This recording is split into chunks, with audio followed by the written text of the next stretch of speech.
If you are thinking about timing your contractions, Stop it! then this is something you should maybe have a little listen to.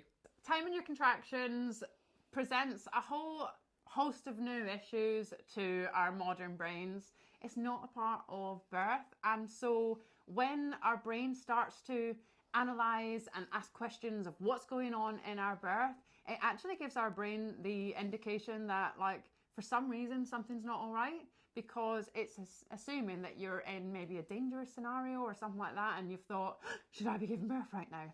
But actually it's not that. You're just going, that one is a minute longer than the last one. Oh my goodness, this is slowing down. What's wrong? What's happening? How long is this going to take? And all of that is getting in the way of your labour just unfolding. So consider not timing there.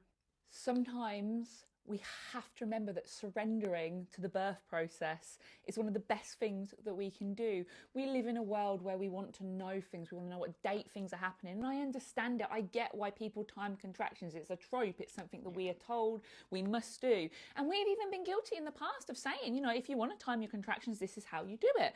I totally get it, but our advice would be, as birth workers, as seasoned birth workers, we may not look it, but we are quite old. The better births happen when you are not constantly timing, trying to work out where you are, because no matter how you time those contractions, you don't know where you are. Your body will do what it needs to do. So consider ditching the contraction timer and instead listening to what your body is telling you to do. If you are birthing at a hospital, at a birth centre, and it's not in your home, then leave when you feel ready, not when some numbers written down tell you you are ready. Experienced midwives will tell you that the more and more births they see, the more that they understand that the timing between the surges means absolutely fuck all.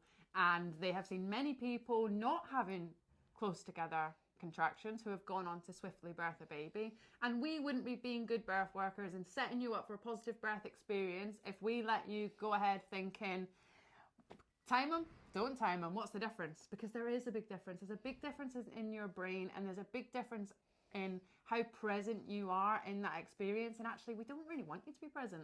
We want you to be getting on with it physically while your mind is not present, questioning, finding issues, perhaps finding stressors and things that make you produce adrenaline, which again slow your labour.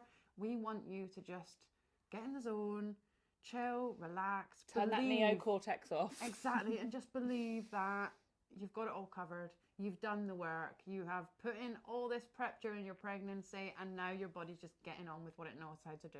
Now, I'm going to caveat this with, we know many of you will still time your contractions. You've probably been told to by your midwife because it helps them in some way to have some indication that you might be coming in at some point soon, even though you don't know when that will be, because it doesn't really mean anything.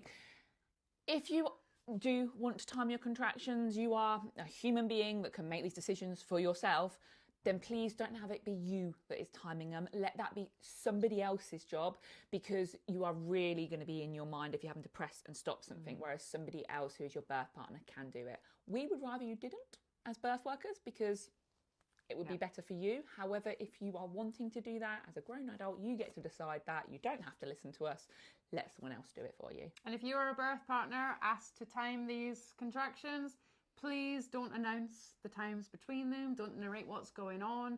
It's your job to just get them timed and then maybe say, I think with how things are going, it might be best to for us to head off now if you fancy it. Or I'm just letting you know that they have really increased, which is great. Just give me a shout if you want to do anything different, or if you want me to call anyone or anything like that. That's your job. You're not meant to be saying, oh, that one's much further apart. oh, they're slowing down a bit now. I wonder what's going on. That's not your job at all.